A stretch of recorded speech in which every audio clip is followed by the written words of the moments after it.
I'm going to tell y'all right now, all of these wonderful people would not be here without Patreon supporters like you. If you enjoy credible news, reviews, and commentary on UFOs and UAPs 5 days a week, you want to support this show. What's your name? Marty. Marty, look how easy this is, Marty. Pick up your phone. Boom! You're a Patreon member. I mean, look, it's so easy. You just click the link, which is right here. Just for $1 a month, you can support this show. Just fill out the information and pledge what's comfortable for you. It could be $1, $5, $10, or who knows. Just support.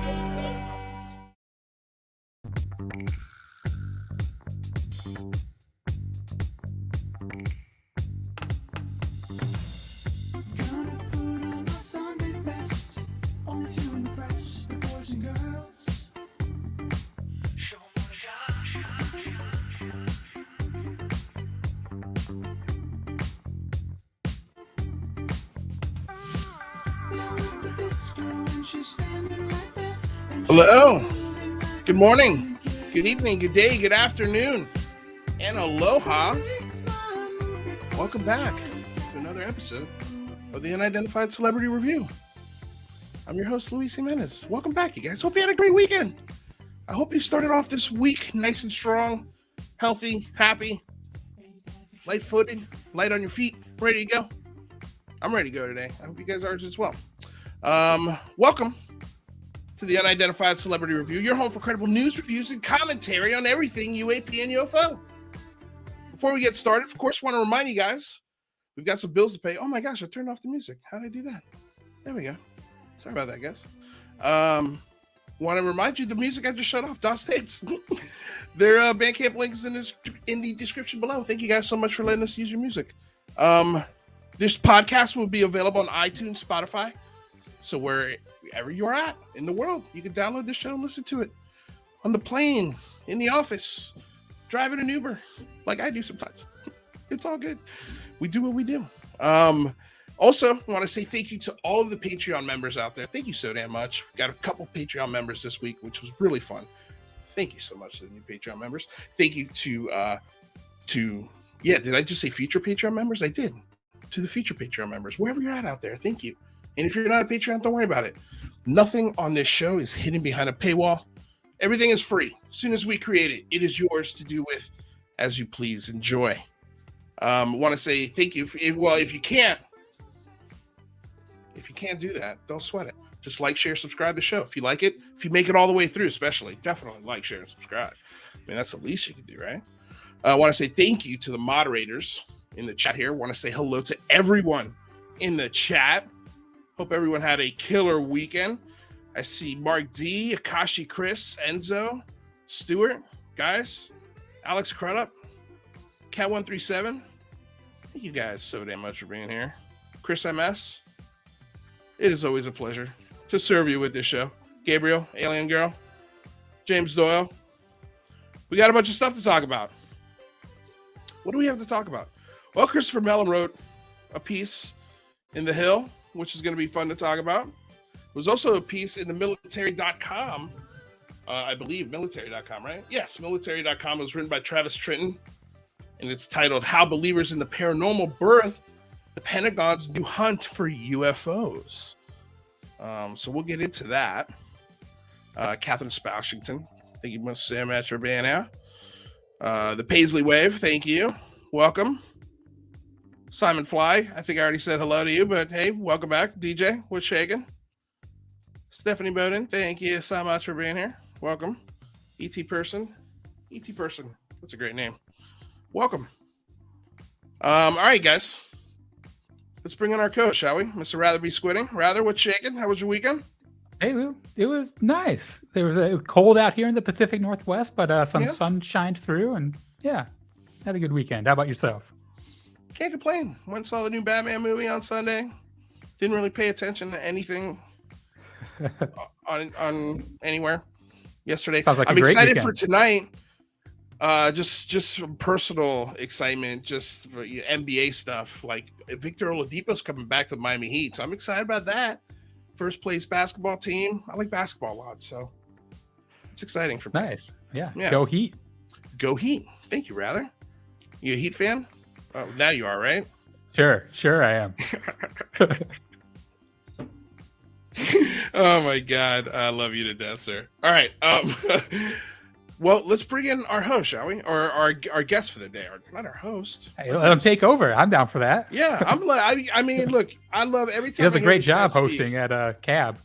Yeah, every time I hear Nathan speak, I'm like, oof, man, I could listen to that guy all day. Whether he was doing a church sermon, whether he was reading a vacuum cleaner manual, it really doesn't matter. I could listen to him all day. Speaking of who our host is today is Nathan, and he's the co-host of a show focused on UFO high strangeness called Calling All Beings and Liminal Phrames. His perspective on the phenomenon is heavily influenced by his religious studies background, and while not an experiencer himself, he believes that the truth underlying the phenomenon is likely to be found in emerging models of reality, which consider consciousness to be the fundamental. When he's not doing all of that UFO stuff, he loves playing his Xbox and spending time with his family and dog, Zelda. You know, a guy is a true nerd when he names a living thing after a video game character. Without further ado, the one, the only, Nathan. What is up? We're checking, brother. How are you? Yo. Hey, we're all Heat fans tonight. That's what I gotta say. I love it, man. Thank you. I cannot wait. I'm like, that's the one thing about doing this show is that it always, I've got the NBA League Pass. Like I watch every game, and Nice. I'm always catching the game in like the third quarter because most of the games are on the East Coast, and the show ends at 9 p.m. or that's when the show ends. Right. And then I hop there, and then I get maybe, if I'm lucky, if it's like an 8 p.m. start East Coast, maybe get like the last 6 minutes of the game. So I'm usually watching repeats. Those are the best minutes. Yeah, that's all, they are all the that's best really worth minutes in watching basketball. sometimes. Absolutely. No, that is for sure. So Nathan, I am curious, what are you playing these days on Xbox? Yeah, so I've been an Xbox player for a long time. Started out playing Halo 2 was kind of my foray into Xbox. Wow. I've never been a PC guy. I've never really played PC games. I've always been a console guy. So shout out to my console fans. So Halo 2 is my on-ramp. Played a bunch of the Halos. Got together with some guys online, kind of started a group of fellow gaming enthusiasts, which we still have today. So our group's been around for 16 years. Wow. That's a strong group. Yeah, we've done a lot of events in person, done some charity stuff. A lot of our guys have gone on to work in gaming. So I have a friend that worked with Bungie Studios who developed Halo. I've got a friend that works at NetherRealm with the Mortal Kombat series. So, a little bit here and there. Right now I'm playing a lot of Rainbow Six Siege. I've gotten into that game. I never thought I would like it, but it's kind of scratches the strategic itch, but it's also a little bit of a shooter. And then I used to play a bunch of Smite, which is a MOBA for all you gaming nerds. But it's based on, it's got the concept there is like gods and goddesses. So you get to play as like literal mythological, characters across all the major pantheons in the world. So it's pretty cool. Right on. That's awesome. Yeah, I do have an Xbox, although I don't play it much anymore. But I do have a PlayStation in my office, a PlayStation 4. So I've been playing a little Call of Duty here and there whenever I get a chance. I'll pop it on. There you go. Do you talk smack when you get on? No, these days I just shut the microphone off unless I've got a like every once in a while I'll have a friend that pops on, and like the thing with those games, I used to be really, really good at them when all I was doing was playing video games, and then I pop in those things, and every once in a while having a game of most games, I'm terrible. Just terrible. I mean, Fortnite has changed the fast twitch gaming shooter genre. Like it is so there's too many buttons. It's become football. It's way too complicated. It's like, man, what just happened to going back, throwing the ball, every once in a while it's an interception, just simple stuff, simple video game play. But have you played Cuphead? I have. I got destroyed. My kids have played it. They're way better than me. Of course, because of that fast twitch thing that you're just talking about. I basically don't play fast twitch games anymore because it's just too much. It's too hard. They're too hard. Yeah. What were you gonna say, rather? That's going to say, if there's one place that's worse for constructive conversation than UFO Twitter, I think it's probably the Xbox online community. Yeah, you want to see I toxicity? We can go over there. Wow. I think that is a fair statement. That is a fair statement. Yeah, that's true. So Nathan, okay, I know you're back. You come from a very religious background, and that's sort of shaped a lot of how you think these days.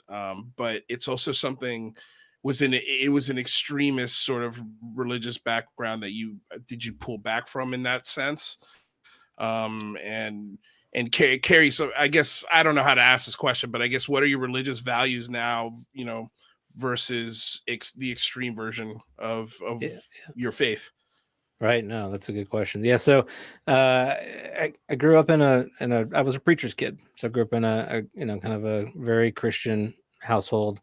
Lived in the South most of my life. My dad, though, is he's kind of he grew up in the Baptist tradition. But for those of you who don't know much about Baptists, or if you only know like modern day Baptists, the Baptists used to be a little more like theologically diverse than they are right now. So most of the Baptists that you'll hear about right now are what we would call fundamentalist Baptists. All right. But my dad kind of grew up in the tradition that was more progressive Baptist. So really kind of the other end of the spectrum.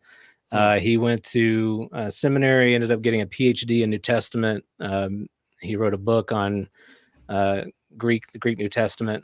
And so I kind of grew up in a pretty academically oriented Christian faith. So it was extreme in the sense that like I was there a lot, I was there 3 days a week, See, that was living my and breathing that kind of stuff. Yeah. I've heard parts of this story, and so I wasn't sure what the depth of it was. I was like, because I know, like, especially some Baptist churches can get pretty extreme. My favorite is Southern Baptist, of course. I mean, like, they have the best songs. And the best lunch.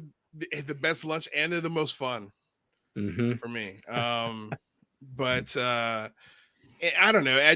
There's something for me when I used to go to church. I was raised Roman Catholic. And so it was a lot. It was not progressive at all. It was very strict, and the lunches definitely didn't even exist. They were more like for family gatherings. No fried chicken. No, definitely no fried chicken. I mean, if there was, it would be like croquetas and pastelitos and Cuban coffee, nice. Things like that. But so that's cool. So a progressive. So then, did you growing up, did you want to sort of follow in your dad's footsteps? Yeah, absolutely. I mean, I was the kid in Sunday school that was like kind of a pain to the Sunday school teacher because I would ask all the really tough questions, Right. And that's just what growing up, that's what I was encouraged to do. Like we were encouraged to really think, get into the text, analyze it from a lot of different angles, really kind of get as much meaning out of it as you could. I grew up in a very loving home, so I was just kind of motivated to be a part of that community and to kind of give back. I never really had a rebellious childhood. I just, felt like I was an extension of my father's work, that our family kind of ministered together. It was sort of the way that I think we looked at it.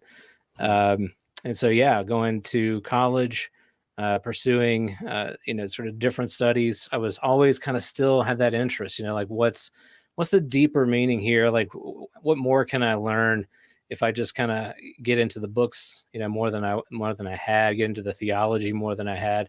And so when I finished college, I really felt like I needed to do that. So I went to seminary, and I remember my first semester in seminary was like the moment where I was kind of like, okay, damn, this is way more complicated than I thought, and that's saying a lot growing up in a house that already like was pretty comfortable with some different theological viewpoints.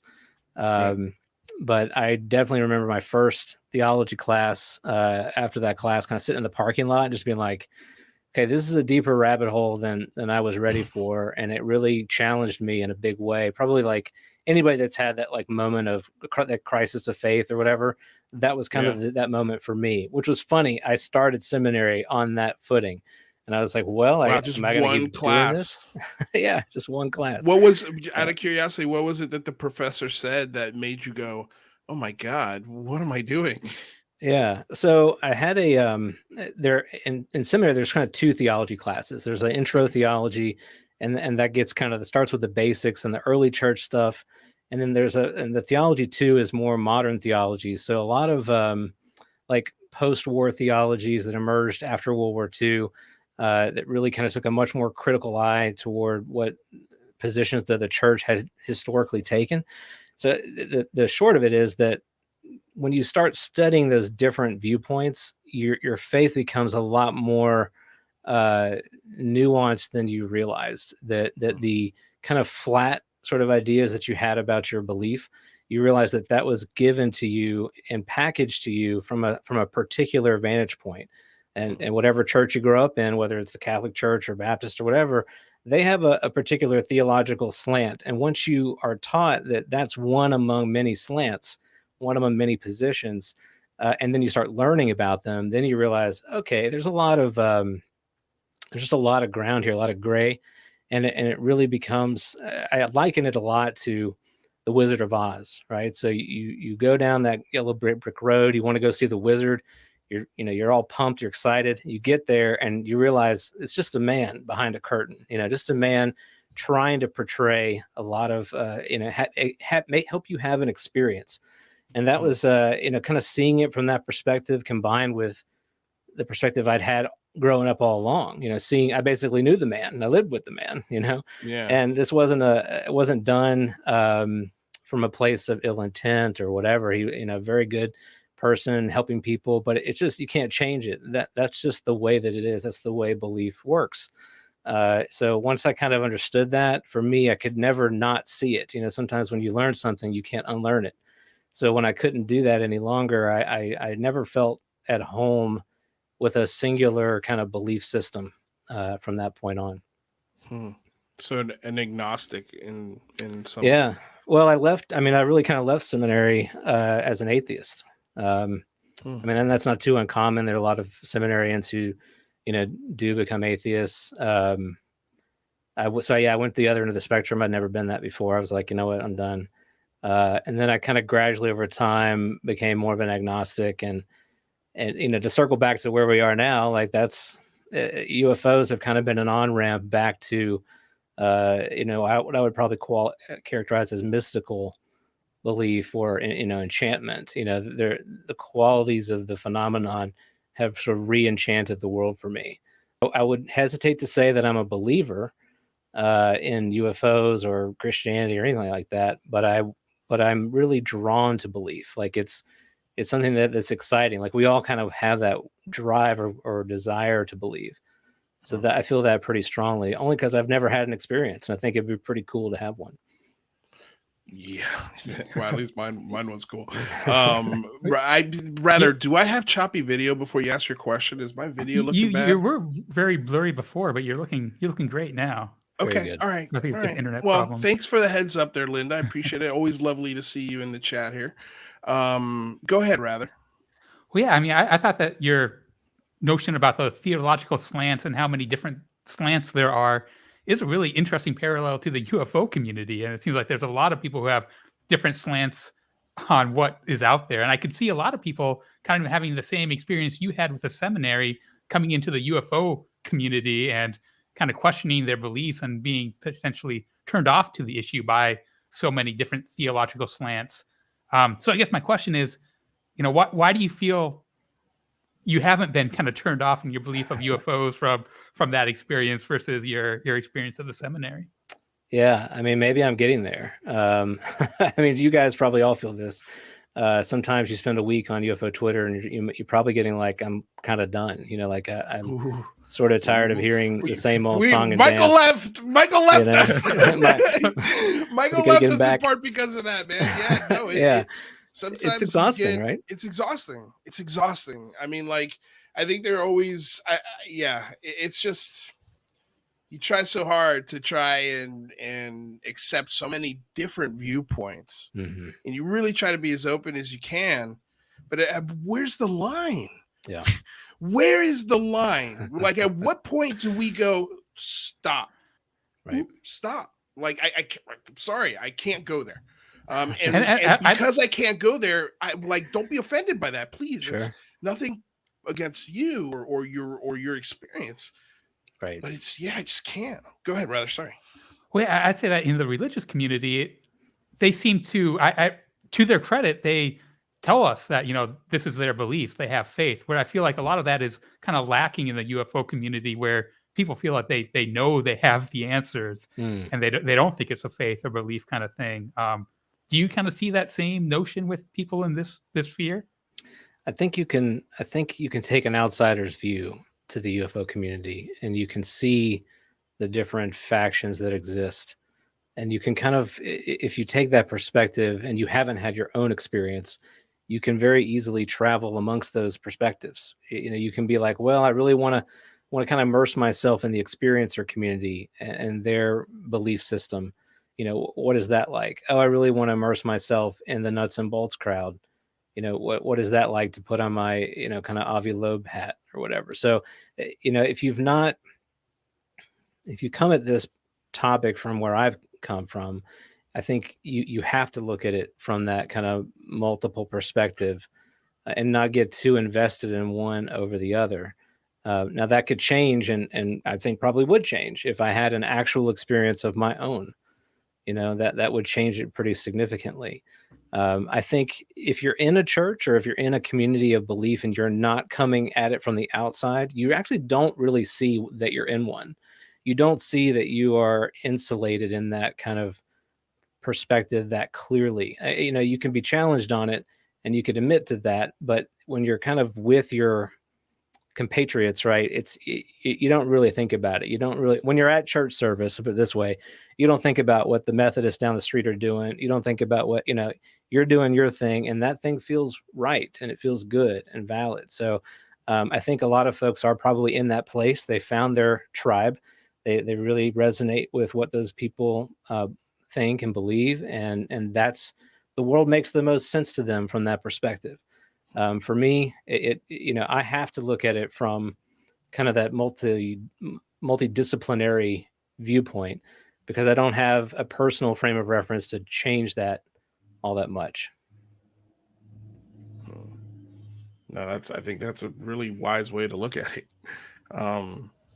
For sure. And yeah, it is.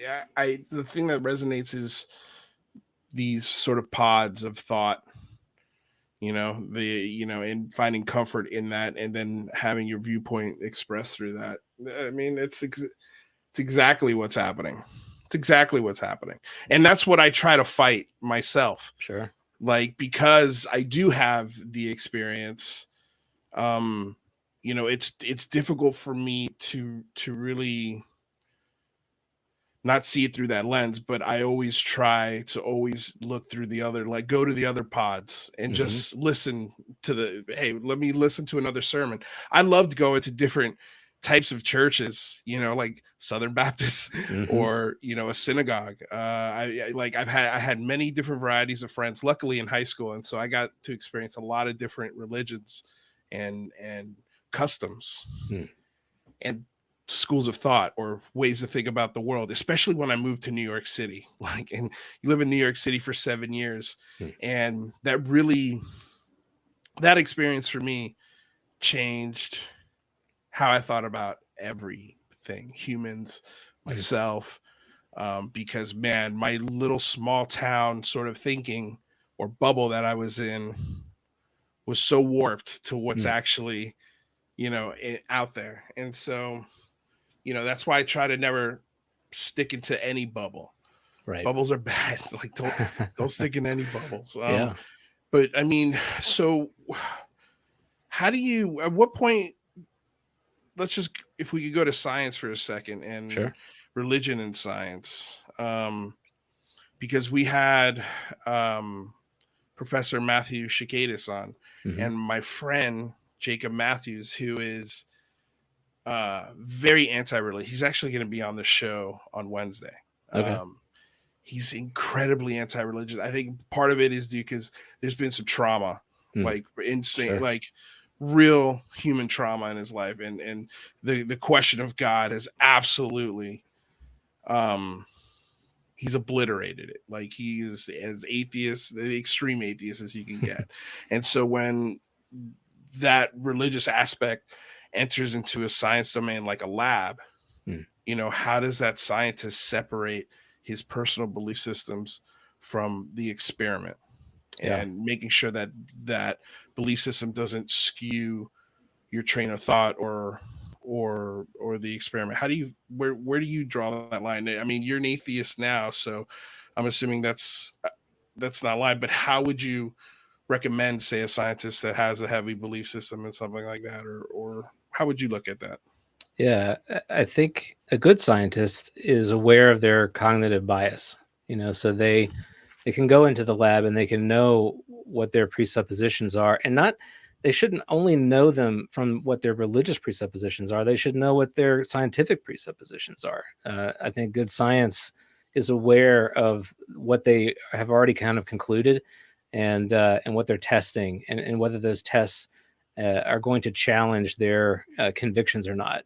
You know, a good scientist should be willing to be challenged, in other words.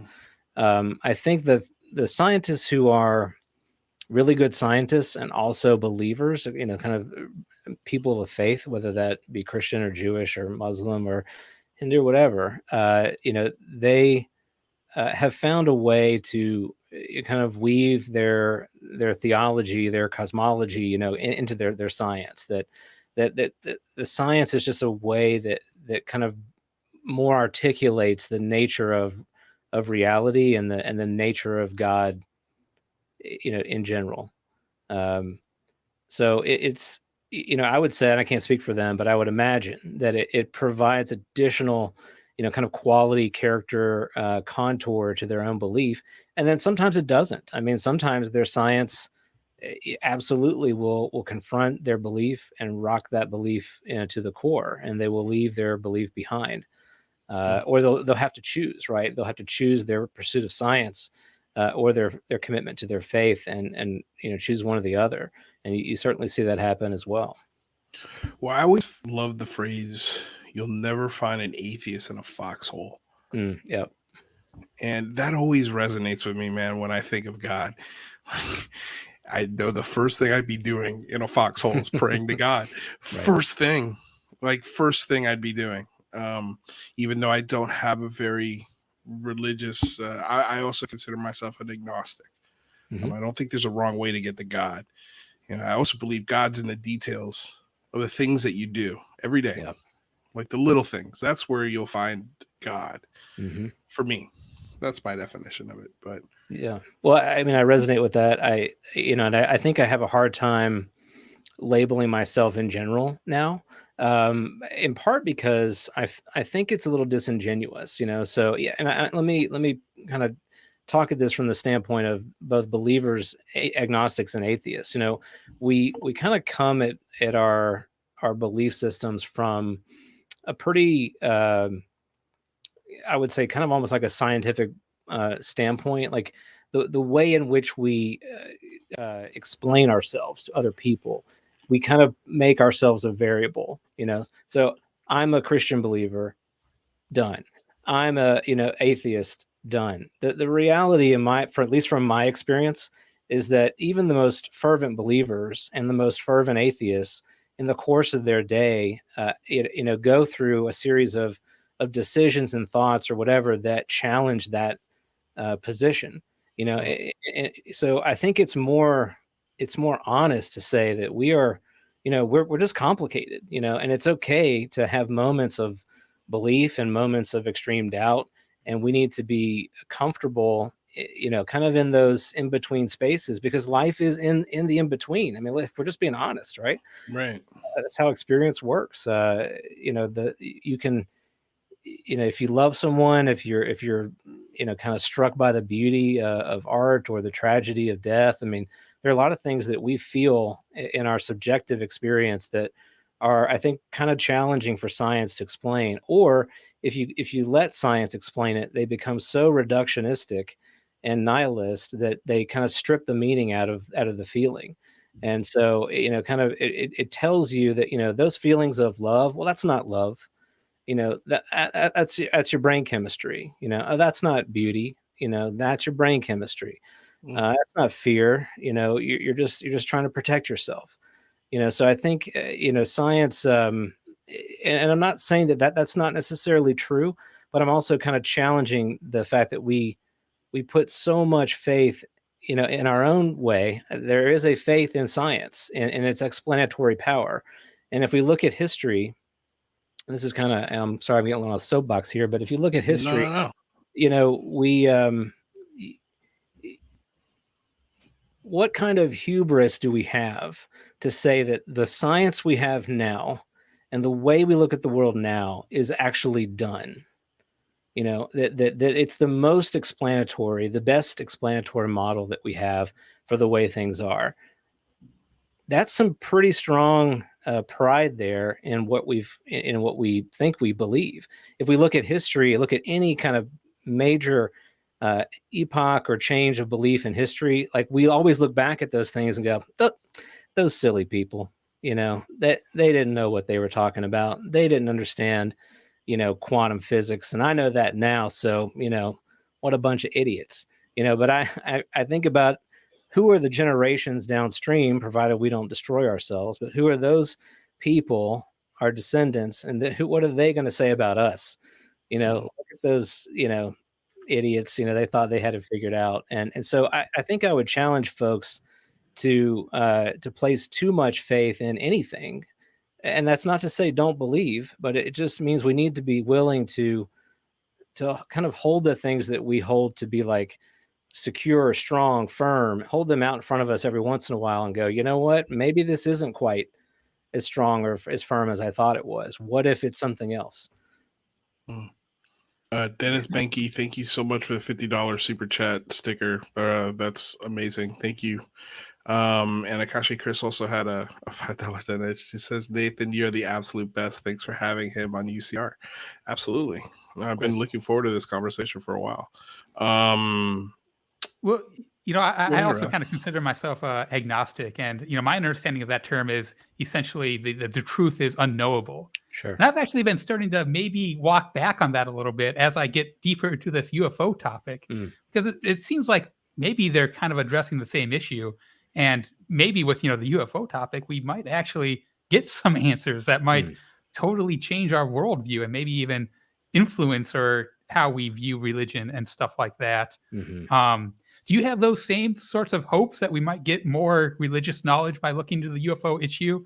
And if we do, you think that would still ultimately be kind of reductionistic and there'd still be more to the religious experience, kind of no matter how far science drills into these answers? I do think that as the boundary of our knowledge increases, so does the kind of horizon of our questions.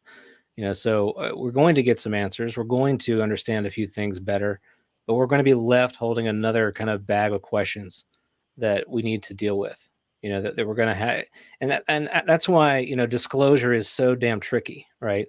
So we can say like, oh, we're going to get some disclosure, capital D. We're going to see all the questions, all the answers.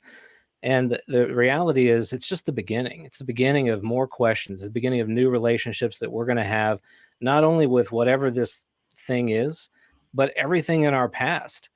So let's say, just hypothetically, right? Let's say that we get some disclosure event that reveals to us that the things which we have called paranormal, the woo stuff we like to kind of chuckle at, that there's something to all that. Well, I can guarantee you I'm going to look back at the events of my life and go, well, where was that? What, that one thing that happened to me, back when I was whatever. And, was that something else? Was that not just a dream? It will refashion everything about who we are and then raise new questions for us as individuals, us as a civilization. And I kind of touched on this last week on Liminal Phrames, but I think it's the question of is the phenomenon ready for us? So we ask a lot of them, when are we ready for the phenomenon? When are we going to be ready to get the truth? It's very human centric, but we never ask the question, when is the phenomenon ready for us? Because I guarantee once we get more answers, that who we're going to be going to with those new questions. We're going to go into whatever they are, and whoever they are. Could be a pain in the ass. It's a wonderful point. What do you said you were kind of having it felt like anyway, like your faith on the possibility of this is getting rocked a little bit. What keeps you coming back to it? What keeps you saying, and it's just, there's something to this. There's something to this. I know, that was a beautiful explanation about, because I think you're right. Like, what are people 50, 100, 200 years going to think about society from today? I think first, one of the first things is going to be fossil fuels. They're going to be like, what the hell were they thinking? Just morons. Like, just so stupid. Yeah. I think like they'll look at that, nuclear weapons. Like, what? I think really those are the things that are going to just absolutely boggle them. But yeah, I can't pass that. It's hard to say. Yeah, it's hard to say. Yeah, it's so the stuff that a couple of things. The thing that I'm drawn to are the people. And that's because that's just who I am.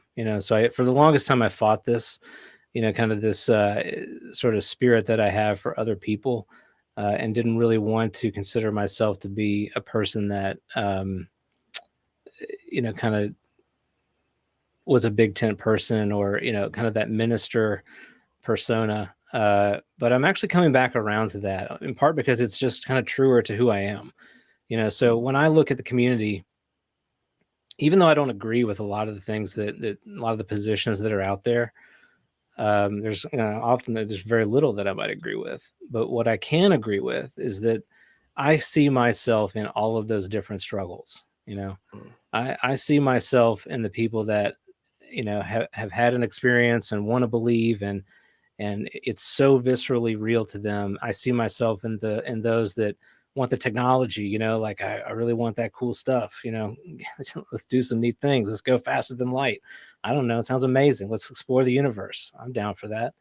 I see myself in a lot of these perspectives, and then none of them at the same time, so I just have, I'm a curious person. I'm a person that really likes to,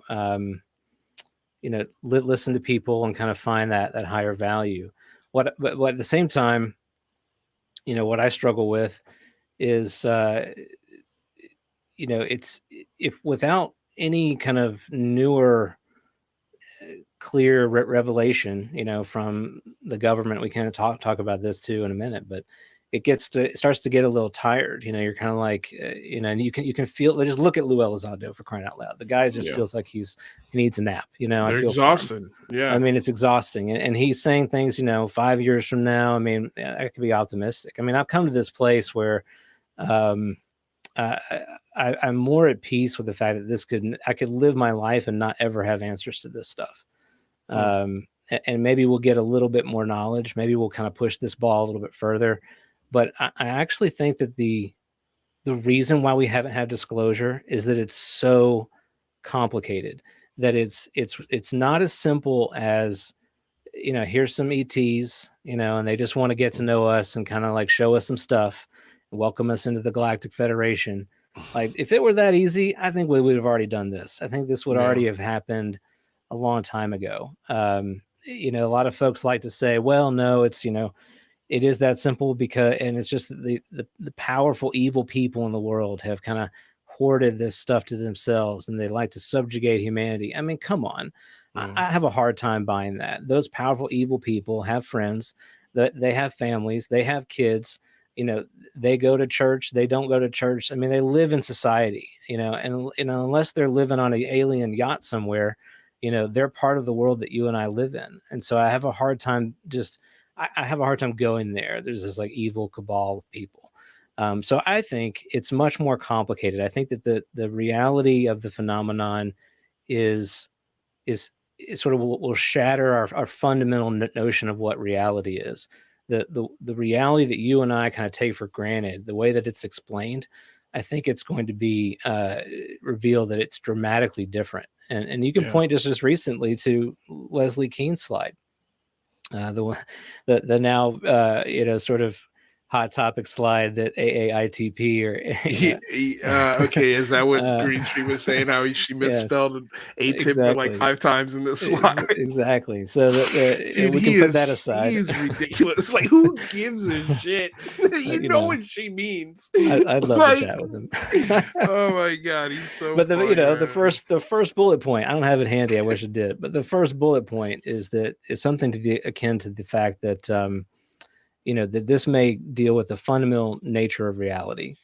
And so you imagine what it takes to go through a paradigm shift like that. It doesn't happen like just with a one pager that Jen Psaki can read off at a press conference. It happens through generational change.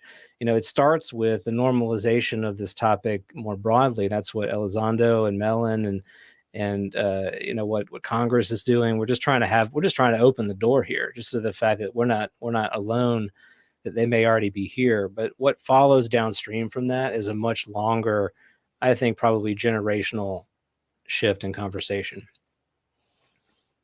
No, that's fascinating. If there is a reality shifting paradigm out there, I wonder if we're even physically able to understand it, right? Or if it's just going to be kind of a theoretical knowledge that might not actually impact us that much. Yeah. Right. And how do you explain that? Right. How do you provide some answer, but then be like, well, actually it's so complicated, we don't know what the rest of it is. So good luck, everybody. Have a great day. We're going to let these things zip around the world and just, hope that we don't piss them off, I guess. I mean, it's not a great answer. Right. Which explains why, I think you're right, man. I think it's going to be a lot more complicated than people realize. And I think it's going to be very understandable as to why maybe the Air Force or the military, or whoever is sort of holding the keys on this stuff, is like, we can't, we can't explain it. It's too crazy. Like, it's too, it'll absolutely, I think it'd be I think if we found out that there's something beyond our 4 dimensions that is right next to us, that maybe we could even see through a certain filter, say, you ever seen those 3D tables now that you can play games on when you hold your phone up to it? Yeah. And boom, you can see these different dimensions and even some cases interact with them. And sometimes they're horrific interactions and sometimes they're great, but yeah, to just step into this, nobody knows what this is going to look like. Nobody has a clue. And I think it is going to be absolutely, whatever it is going to be absolutely crazy. It's not going to be as simple as they're visiting us from another planet. I agree with you there. I think it's going to be a lot more complicated. I'm curious to your thoughts about, there's been talk about from Lou Elizondo that there's people in the government who are kind of ignoring this issue, saying that they're demonic and they have these Christian beliefs and they think that these things are demonic.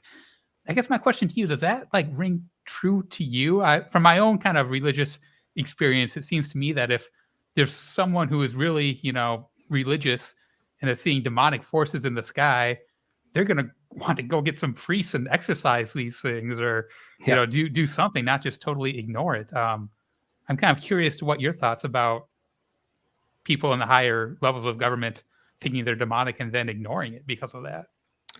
Yeah, well, it's it's complicated. It's also troubling. So when we interviewed Diana Pasulka and kind of got into this topic with her, particularly about the Collins elite, which is sort of what you're alluding to, and what Lou has, he doesn't use this term, but in the UFO literature, this is the the group of highly connected, powerful people that have some strongly held religious beliefs that don't want to study this because of those convictions.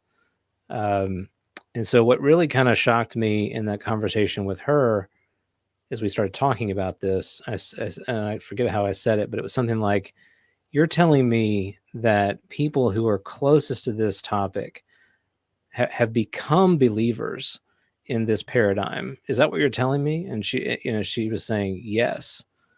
So that, to me, raises a whole host of questions, that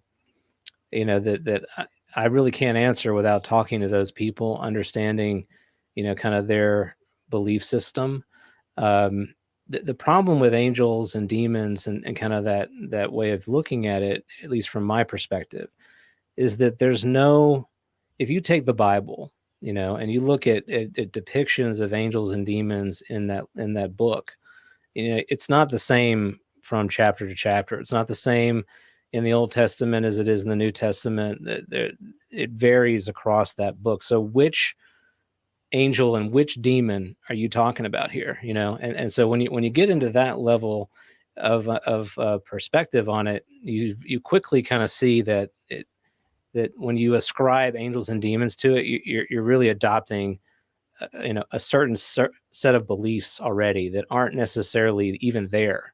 Like it's a kind of tidy, almost mythology or cosmology that you've just laid onto it as a way to kind of explain it. Now we could reduce that. We could strip out that language and we could say, all right, what are we really saying here?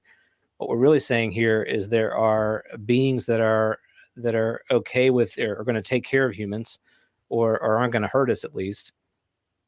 Those are the angels, and we have the beings that are here to just totally mess with us at their whim. Those are the demons. And then you have God. Where's God in this equation, right? Well, I guess God just kind of sitting back, letting them do whatever they want. That's essentially kind of what that model, to me at least, communicates. And I think it's a shallow way of looking at it. I think in particular, it's a shallow way of looking at God, because it puts God in this position of a completely passive, just sort of waiting to act at some future point. And you hear this a lot. There's a lot of buzz, in fact, in certain UFO circles about, the end times. There's a word for that in Christian theology. It's called eschatology, but it's the study of the end of things, And so there are a lot of folks that are in, either in government or who may be connected to this that literally want to bring about the end of the world, that they see the book of Revelation, or they see a lot of the other ancient wisdom traditions or religious traditions that talk about this sort of apocalypse or whatever, and they think that this is kind of a path, like a doorway to getting there. And if there is the ultimate goal, well, let's speed that up. Let's accelerate this. Let's learn the technology. Let's maybe start a war. Let's maybe drop a nuke somewhere. That's kind of the perspective, and it's incredibly troubling. So I don't like it. That's a scary thought. Yeah.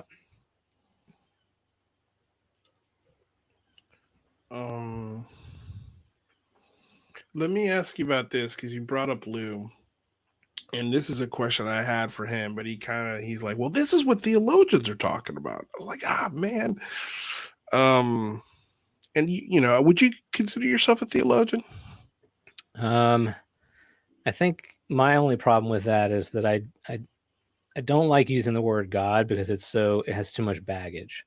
Right. And I think too that it ascribes too much, kind of like centralized agency. Like when we think about God most of the time, okay, in Western context, we think about a powerful bearded guy in the clouds somewhere that has all the power, has all the answers. It's just not. It's a very, to me, it's a poor descriptor, right? So I kind of throw that away, because I think it gets in the way more than it helps. But if we want to talk about God in terms of kind of the ultimate source of being, or the ground of consciousness, or these are a lot kind of fuzzier terms, then I could kind of get around to that, and I guess I could consider myself a theologian that way. But no, I mean, I think I'm more so just a kind of almost like a philosopher, or just a person that just, I don't even like that term, because it sounds so damn pretentious. I just like being with people, and I like seeing what people experience and trying to figure out what does it all mean. Yeah. Well, I do love his analogy that he uses about this cigarette. right? Have you heard his cigarette analogy? Yeah, How the cherry. ashes, yeah, the cherry. The thing I find fascinating about that analogy is that, you know, there's this for you to the mechanics behind a cigarette is somebody's got to light it, somebody's got to inhale it, you know, and all of everything that has ever happened at the same time is all happening within this cherry that is coming down to an end, an eventual end, which is kind of a scary thought.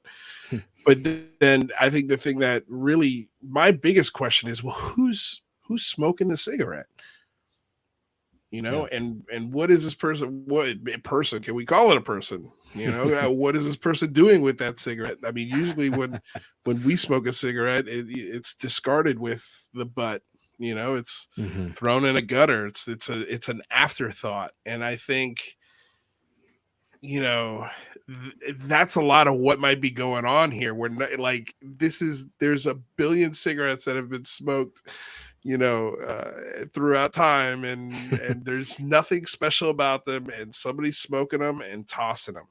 I mean, do you think that's kind of what we're dealing with here? Well, the romantic in me likes to think of God as or all experience that can be experienced, basically, you know, as you know, something that wants to connect. Like there's this deep connection to experience itself. Okay, and I'm only going there because I'm mapping, and you know, maybe I'm foolishly mapping. I'm mapping my own experience, my own human centered experience to this. So I am anthropomorphizing. I can't get away from that. But think about your own life and think about the things that have meant the most to you, the novel things that have happened to you, and how much they meant. And then you wanted more novel things to happen. You know, we don't like just kind of flatlining our experience. You know, we really like change, variety, you know, sort of relationship, and that varies from person to person. But we don't like static. You know, so I think that you know, to answer your question about who's kind of smoking the cigarette, that, you know, experience itself is sort of is seeking more experience. You know, and so it's the universe in a way is in a process of having more and more novel experience as much as it possibly can to better know itself, to become more and more aware of what all that there is. And, you know, and then you could say that as that knowledge grows, it eventually reaches a point where it knows a lot of everything, or most everything, all that there is to know. And when you think about what that looks like, when you reach the point where you know everything, that's actually a pretty lonely, sad place to be. Like, there's nothing new to learn. There's nobody new to meet. There's no new experience to have. It's incredibly isolating. And so what I think, at least in my own, again, romantic notion of this, whenever that point occurs, the sort of Godhead or whatever splinters into another million pieces and we start all over again, you know, because there's, you know, you need to relate. We need to relate. You know, art and beauty and love, all these things happen in relationship. And so I think if I were to use, you know, the language of God and ascribe it to what's happening here too with the phenomenon, you know, we are kind of witnessing the universe growing up and learning more about itself, and we are learning more about ourselves, and that process just keeps on going until it doesn't. And then when it doesn't, it has to start again. And we're going to get some new stuff out of that. And then it does that over and over again. Now Yeah, very interesting. I mean, that coincides with a lot of scientific theories, actually, of, you know, the conformal cyclical nature of the universe. It's interesting. Yeah, it seems like just a furnace that feeds upon. It's almost like the Earth's crust. You know, it feeds into the mantle and then pops out another end somewhere and becomes land. And there's just a constant. It's violent. It's incredibly violent. And I think even with the art and the love, also through pain, like, human loss, especially, can be intensely painful, and Yes. those, I think, like, are the moments that are life. That is that is life slapping you in the face, and it's visceral. It can be very visceral. It's a great teacher. It is. Now that I become death says, I cannot unsee God as George Burns smoking a cigar. And there you go. That's, you know what? Maybe that's the Classic. cigar that Lou's referring to as being smoked by George Burns. I love that. Can you imagine if our universe was the cherry of the cigar in a George Burns movie in another dimension? Amazing. That would be amazing. I think I'd be okay with that. I think I'd be okay with that. I think I would definitely be okay with that. Hell yeah. Okay, well, Nathan, man, I love you. Love you too, man. I love this conversation because I see a lot of similarities between the UFO discussion and the religious discussion, and I see a lot of the same frustrations that I see in religion. Mm-hmm. And I think, I mean, what is the solution here? How do we take, is it even possible? And I think was kind of my issue with my buddy Jake was, it's not possible for us to flip a switch and be like, that's it. No more religion in UFOs. You know, like, yeah. No more dogma. Well, that's it. Boom. Switch flipped, and vice versa. Like, there could be no switch. There's a real mystery behind each of them, right? Absolutely. I think yes. I think yes. But let's talk about this too from the standpoint of religion is often an opportunity to control. Right. And so the UFO, the search for the truth in ufology is very much the same. You know, so if I can learn the specifics, if I can get the details, then I have more control than I did yesterday.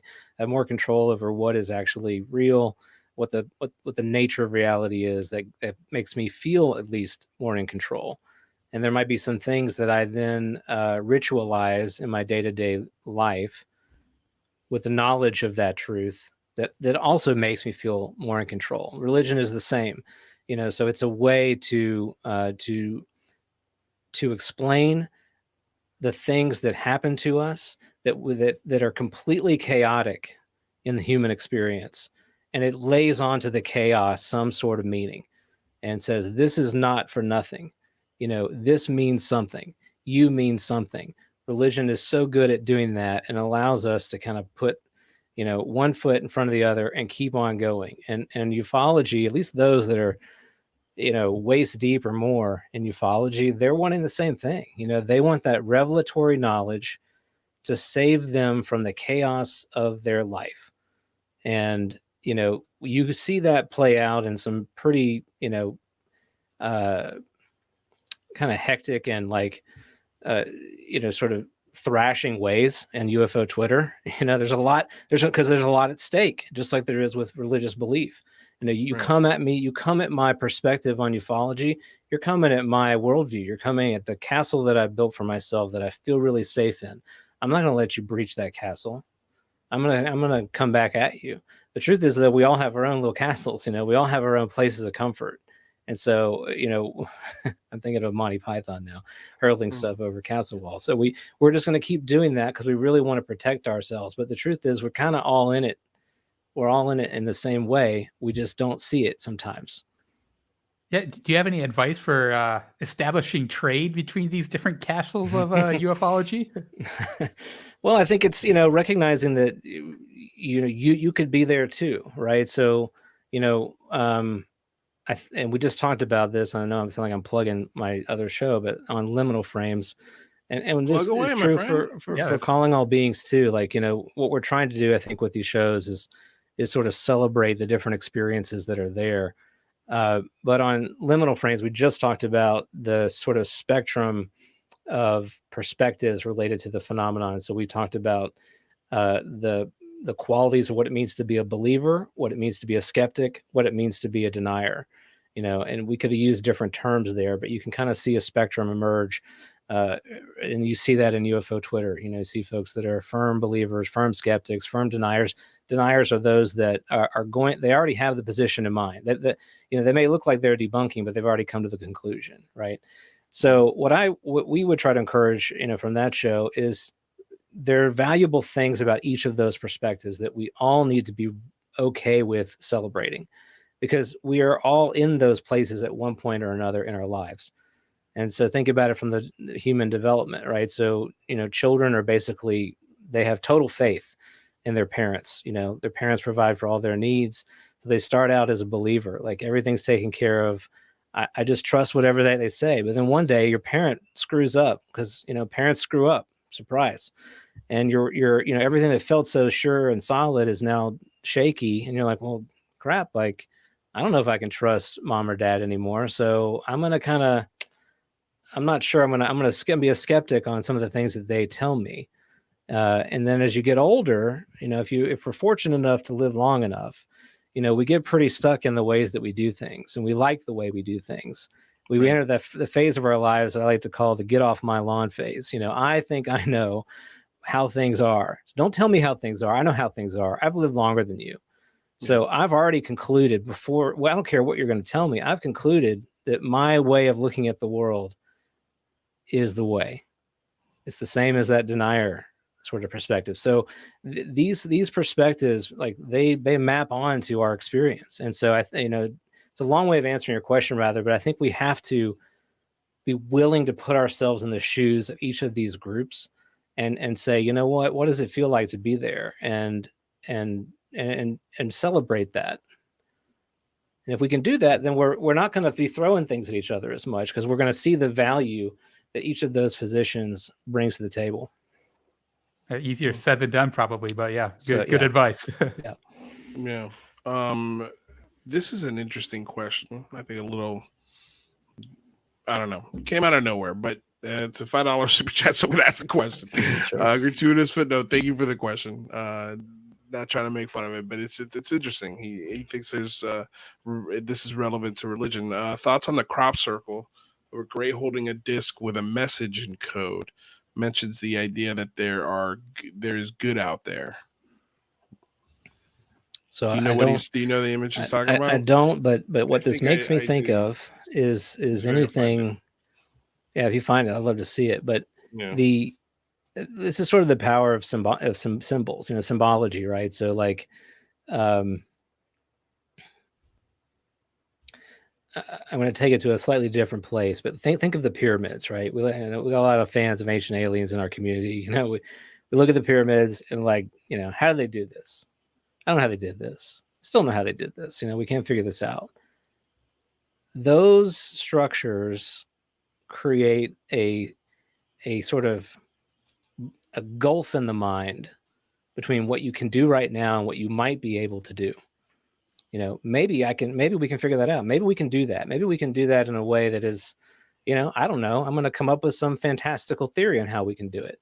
Like there are things in our experience that really function like that. They are motivators or catalyzers to change. Who knows how much discovery or science or whatever came out of just some kid going to Egypt and seeing those pyramids and going, what if?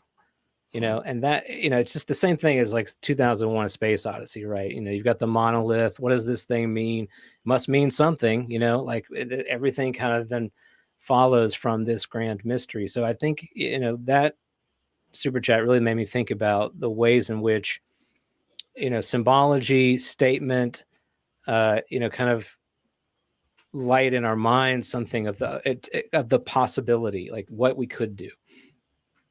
Yeah, that's a great point. And that's one of the things that keeps me engaged in the UFO community and all this, because even if there is no truth to it, I think that it is a net positive for us thinking about physics-defying objects and physics-defying things. There Yeah, it I've seen is. this before. Yeah. I don't know, man. This just looks so bogus to me. Like, I can't. I mean, this is hilarious. For me, this is just like people messing around who happen to have a pretty high IQ. If they were able to, could, make a disc like that, I would think, and to execute a crop circle of that magnitude. But Yeah. yeah, I just don't think they'd be that obvious. I just, I don't know. I mean, it's just funny. It's funny Right. for me. No, it's weird. But I would say too that part of the task of disclosure is the cooperative nature of it. So let's talk about that for just a second. Right. In order for disclosure, for us to really get there, it has to be relational. So there is a truth that is conveyed through the means or methods that we would go, oh, I can accept that. I can more accept that. When a David Fravor says something, I can more accept it than an Anjali. Mm-hmm. So but it starts there. And then what does it do? When that truth is now on the table, somebody else sitting at the table goes, well, you know what? I've had that experience. I've had something like that. And they put their piece on the table. And then somebody looks at that and goes, oh, well, that's kind of close to like what I experienced, but a little different, Oh, what do you mean? Well, I had, I saw it outside, but then I had a thing that happened to me at night with some beings. And that ship gets put on the table. Well, what I think is cool is that I think that conversation that you're describing right now is happening at academic levels. Mm-hmm. And places where that conversation wasn't happening before. So that's exciting. Completely agree. But you can see how it builds on it. You can see that there's a safety in numbers as well. And it has to, right? So like, it's one thing to just say, here's all the chips, put them all on the table. It's another thing to say, here's a chip. Anybody else have any chips? Yeah, I got one. Yeah. Anybody else? And then when you're done, maybe I should have used puzzle pieces as a different analogy, because that's better. When you're done, the puzzle's completed, but everybody did it. Everybody put it together. That's an interesting way of looking at it. That's for sure. I just don't know. Pieces missing. But I just feel like it requires so much cooperation and patience. Yes. That I don't know if that's why I say a lot of times I don't even know if we're ready for this. Like, right. Let alone is the phenomenon ready for us. Right. Because I think that's a beautiful way to lay it out. Like, there are all these different pieces, and if everybody brings their piece of the puzzle, including and I think our government has a lot of pieces to that puzzle, a lot of pieces. And even with all the pieces that they have, we're not going to get the whole puzzle. Right. We're just not. But it requires humanity to kind of what we're going to get into here in a second. Declassifying everything. Yes. That's what I think the bottom, like we talk about that movie, was it Arrival? The Arrival. Mm-hmm. And that movie's about how to do world peace. Give everybody your plans, give them everything, share everything with China, everything we got with China, just share it with Russia, give it to them, because if you give it to them, number one, it kind of forces you to start thinking and working on new stuff real quick.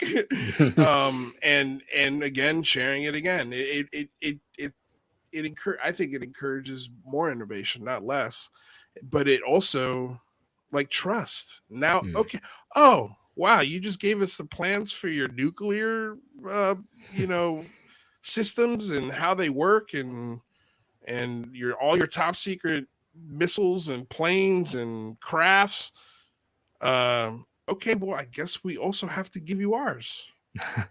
Right. Like, that's the whole movie. That's how they saved the planet. And it's like, well, that's cool, but like, throw that idea by Lou Elizondo, throw that idea by any military person on the planet, and they will look at you like you've got 15 heads. Yeah. I wonder what gets us. Like, what is the event that gets us to a point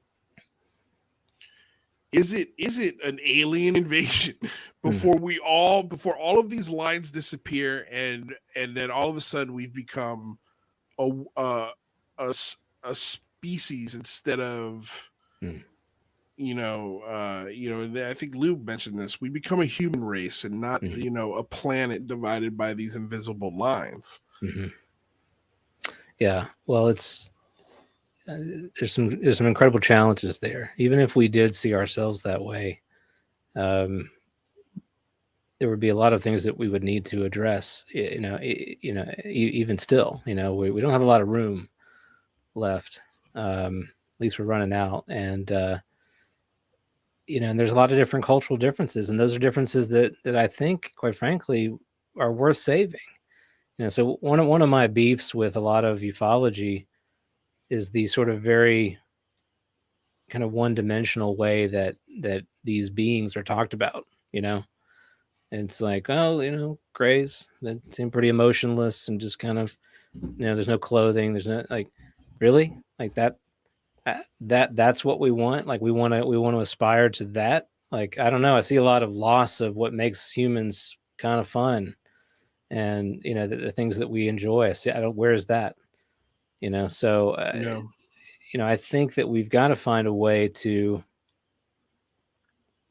live together, to celebrate our differences, and also just to spread out. I mean, I think just having room to kind of be who we want to be in different ways is going to be good.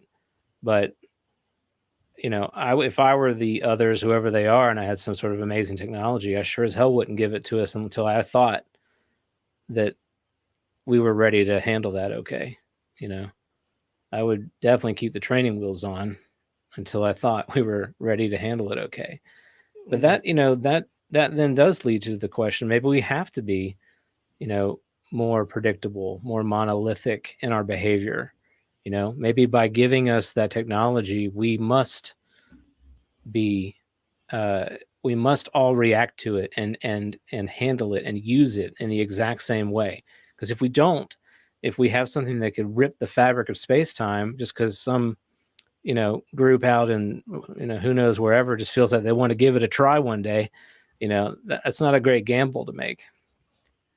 Yeah, it's a tough question though, because, what if this new technology can give us unlimited resources, and what if our tribalism and the strife between governments is caused by a lack of resources? Right. And so it does seem like potentially the solution could solve the problem or exacerbate it. It's hard to say which way it would go. Right. Yeah, I agree. I don't know.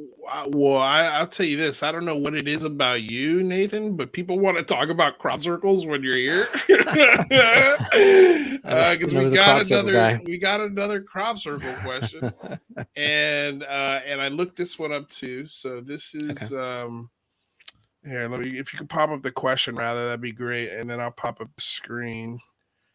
So if you take the crop circle at Mill Hill, Wiltshire, August 2001, 409 circles, given the hours of darkness at that time of year, you would have had each circle done in under a minute.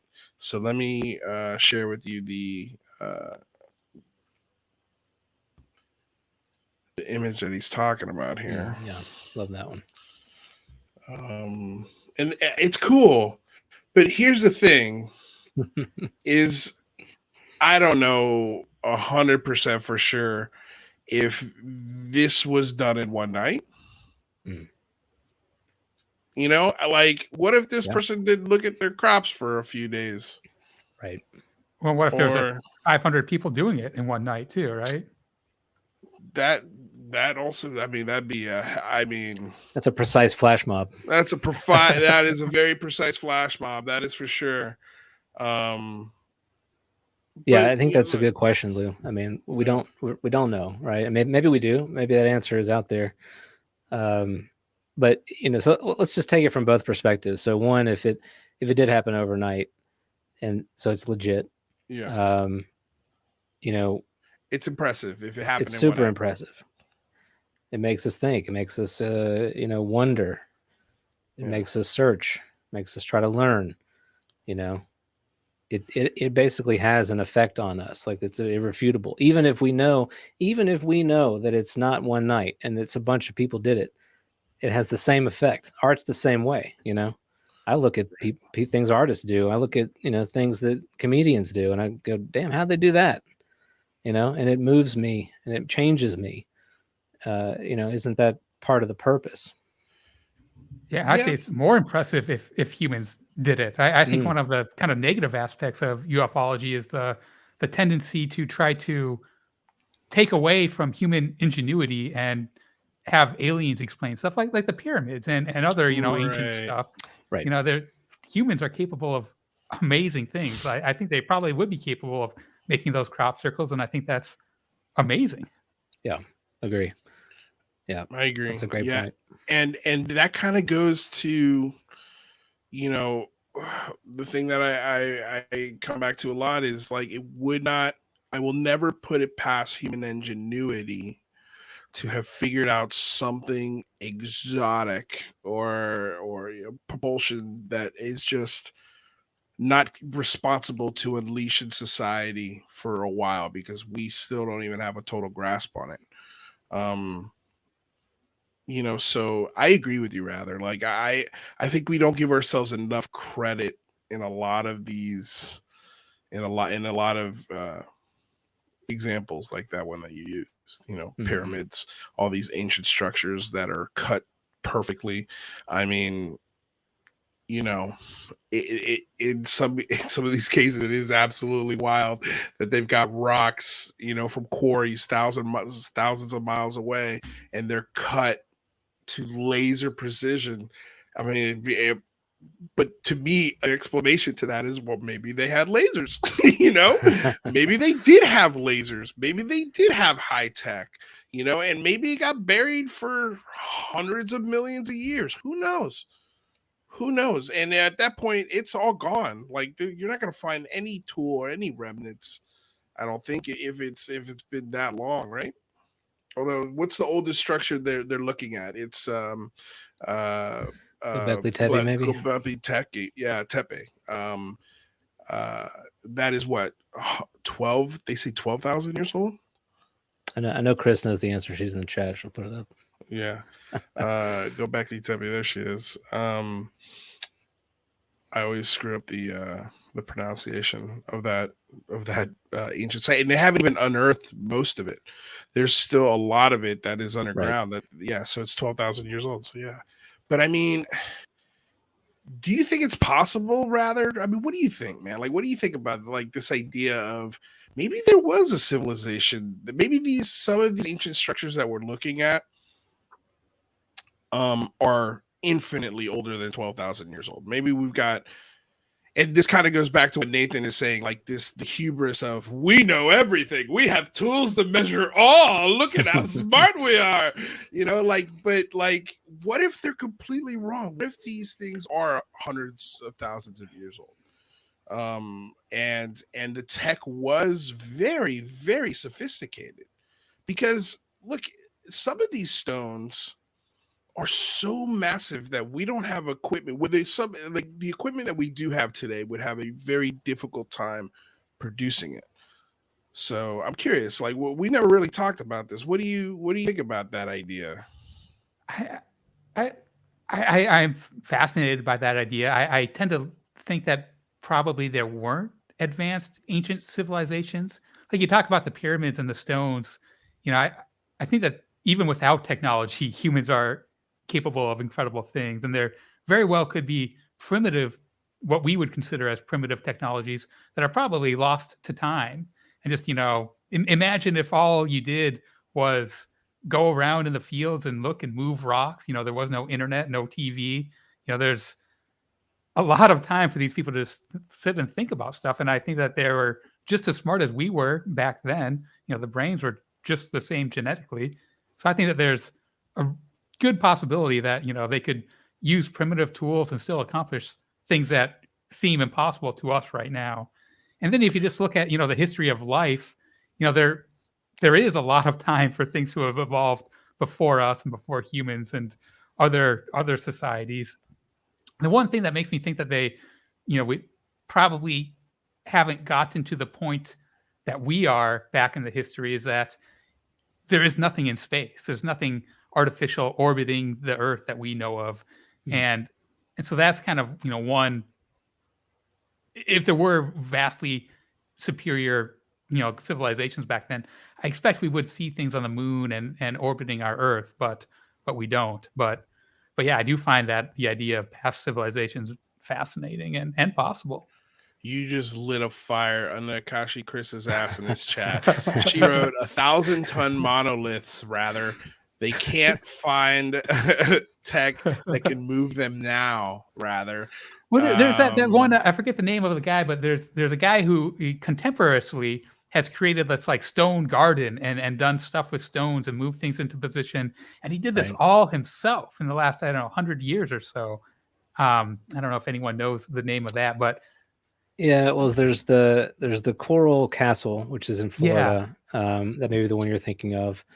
And then there's another guy who I can't remember anything about his name, but I did watch a piece where he was demonstrating how he could use kind of levers and even like small stones to move really heavy things kind of certain distances. With the Coral Castle guy, I'm pretty sure they did figure out how he did that, but it was a pretty sophisticated like kind of machinery that he built to doing it. Who knows, right? I mean, again, these are like super cool mysteries. I love the speculation.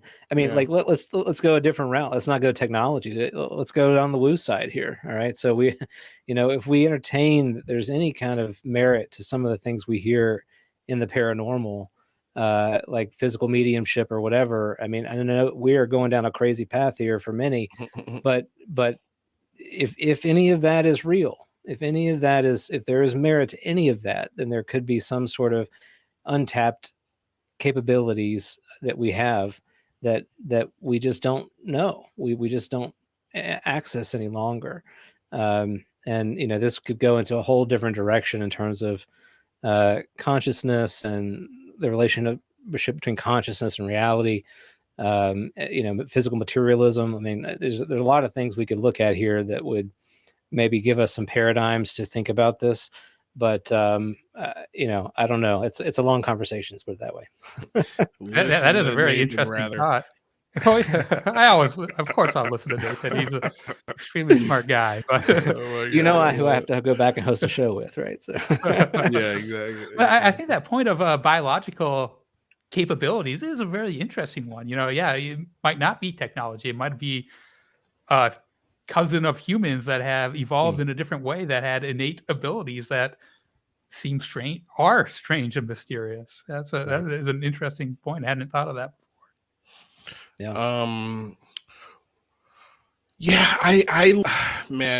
This planet is so old. It's so old, man. Like, again, the hubris of like, why couldn't it have been an incredibly sophisticated civilization 100 million years ago, 100,000 years ago? Well, probably not 100 million years ago. I don't think the Earth was sustainable for life, but you know what I'm saying? Like 100,000 years ago, why we've only been around like, I guess we could say what 12 to 15,000 years. Humans? Just a blip. Like it's like I forget. I'm gonna mess it up, but like if you do a clock or whatever, we're like only the last like few seconds on the whole 24-hour clock is how long we've been around on the planet. So Neil deGrasse Tyson did it great on the Cosmos. He did it in a calendar year. There you go. And that our existence would be if the ball's dropping, and the very end is the present. You literally wouldn't even be a second. It'd be a blip, a butterfly flap in the existence of everything. So I think it's romantic that thinking of a Jetsons type civilization that actually was here.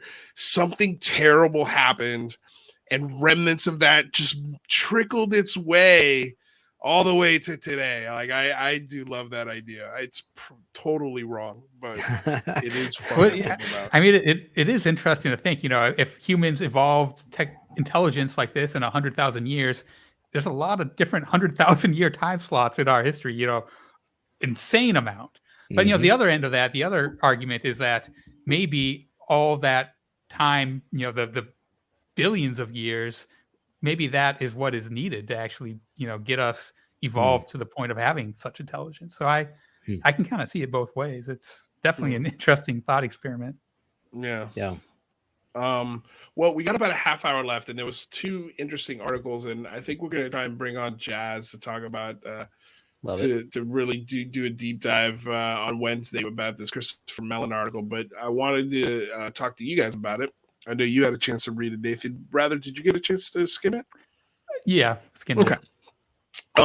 So let me bring it up because it was essentially again calling out the Air Force but primarily calling out the DoD, because apparently they're making a move here that would make it really difficult and near impossible to get any more videos or any more versions of videos that exist. So he wrote, Christopher Mellon wrote this as an opinion contributor now, I guess, to The Hill. I don't know if this is, I think he's written a couple pieces for The Hill, hasn't he? Outside of his own blog. He's been doing this for at least 2 or 3 other times. I feel like he might have written an article. But anyway, how government overclassification may hide UFO videos and harm our national security or our security. And so, essentially there's an issue here where we're overclassifying the all data. Forget about just UAP data, all data. And it's getting to a point where it's undermining our national security, not helping it. And one of the examples they used, and I thought was a really good one, right here. The DNI's concerns are particularly timely and important, as I used to remind my security and counterintelligence colleagues in the office of the Secretary of Defense. We did not win the Cold War because we were better at protecting information. We won the Cold War because we were much better at moving and sharing information, especially in the private marketplace, where the resulting efficiencies and innovations enabled us to consistently outpace and outperform the Soviet Union. So, and that's, Christopher Mellon's sort of point of view. And, I've been saying for a while, why are we not getting the longer versions of the gimbal, the Go Fast, and the Tic Tac video? These are already unclassified. We should have the whole versions of the videos. They're not over any sensitive airspace. We're not revealing any tech that is new. This happened in 2004. This is now almost 20 years ago. So this is creating an issue, because now you've got pilots who are taking pictures in their iPhones of these things, and these pictures, in the opinion of the DNI, the Director of National Intelligence, should be able to be unclassified. They should be in the zeitgeist. They should be out there, so scientists and other in academia can start looking at this in a serious way, but also start, like, this conversation needs to get going. And we're having so much progress on this, and now, the Department of Defense is going, that's it. We got to put a kibosh on all the videos. No more videos. No more videos for you guys. So I guess my question is, clearly this is a great sort of initiative for the Big Phone Home 3, something that we can ask for. But how do we pressure the Department of Defense to play ball? I guess that's kind Chris of Mellon to keep on writing articles. Well, we get Chris Mellon to keep on writing articles, but I'm wondering if the new office that's going to be established will be able to actually put the pressure, because that was the whole point of the first bill that we saw, right? Is it had the teeth, it had the power to control budgets. And so what would hurt the Department of the Defense more? What do you cut? What could you cut, if you could cut it from this new office, or threaten to cut, to get them to play ball, I guess? Is there? I don't know. This is a question maybe we should throw by Lou Elizondo when he comes on next week. Or is it next week or the week after? I don't know. The week after, not next week. Sorry. Sometimes I wonder who Chris Mellon is writing the articles for. I don't think it's us.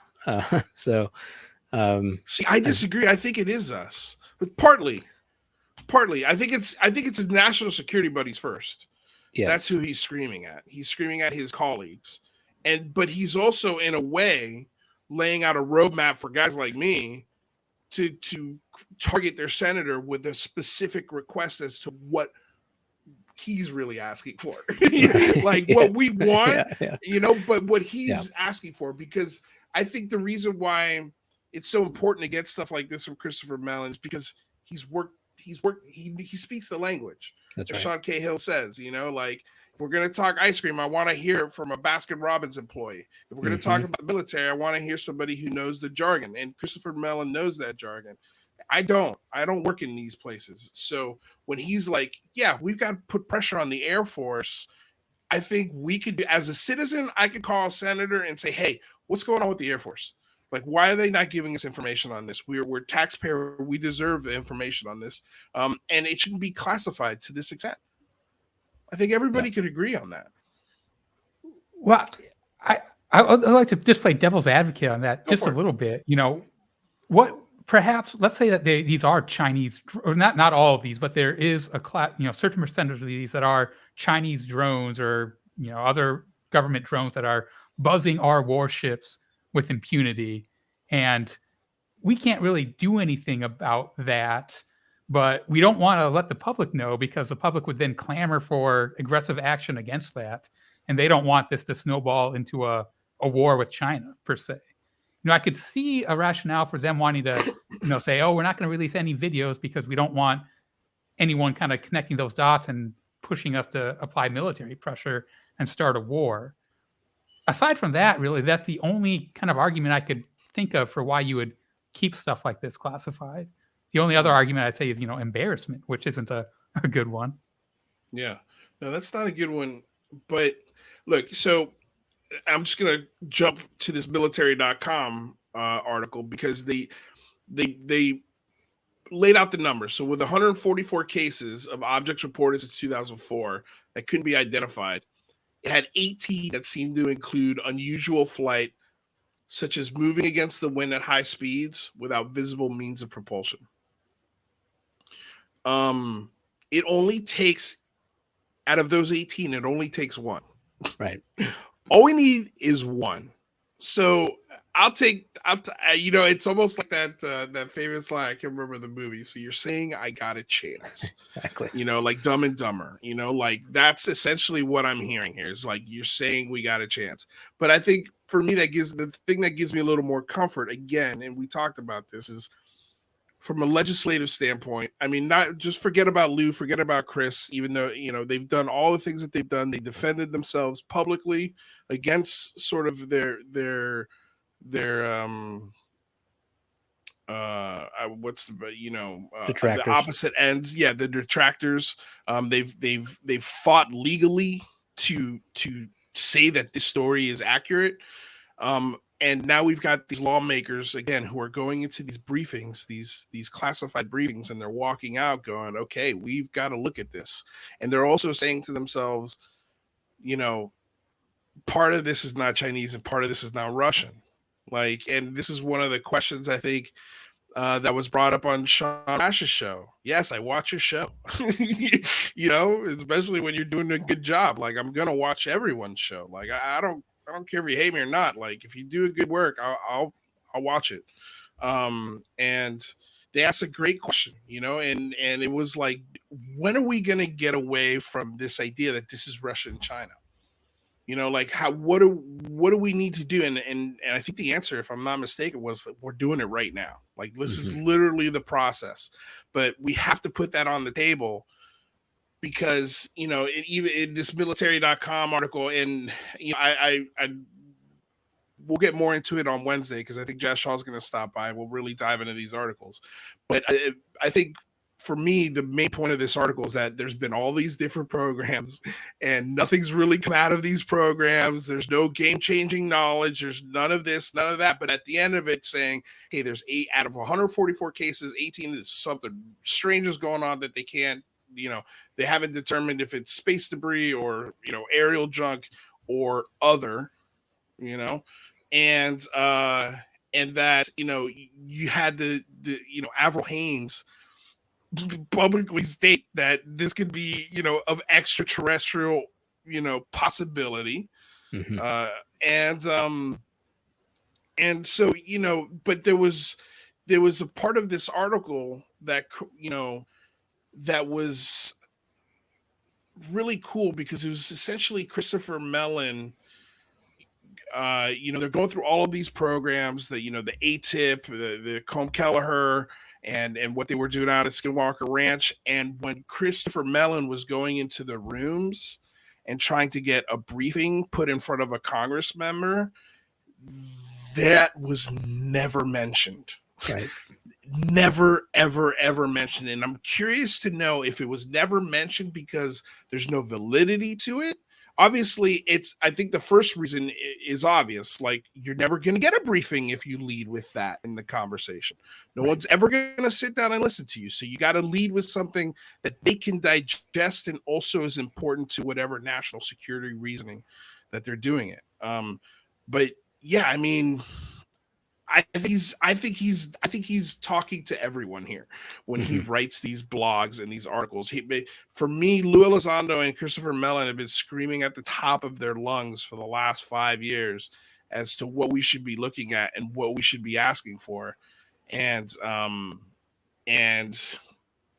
always going to have detractors. There are always going to be these people who say this is not true. But I would say to you, well, then what's the motivation, man? Because I know that the penalty for perpetrating a lie of this magnitude, if it is a lie, if it is some sort of plan to get money from the government, for this other program or whatever, the consequences are going to be so massive for the people who perpetrated this falsehood that I don't see them risking possible jail time and definitely loss of pension and any sort of monies and the security for their families, and keep pushing this and pushing this and pushing this and pushing this. They're not dropping this. Right. Elizondo's not dropping this. Mellon is clearly not dropping this. Mm-mm. And I mean, there's got to be a reasoning for it, right? You would think.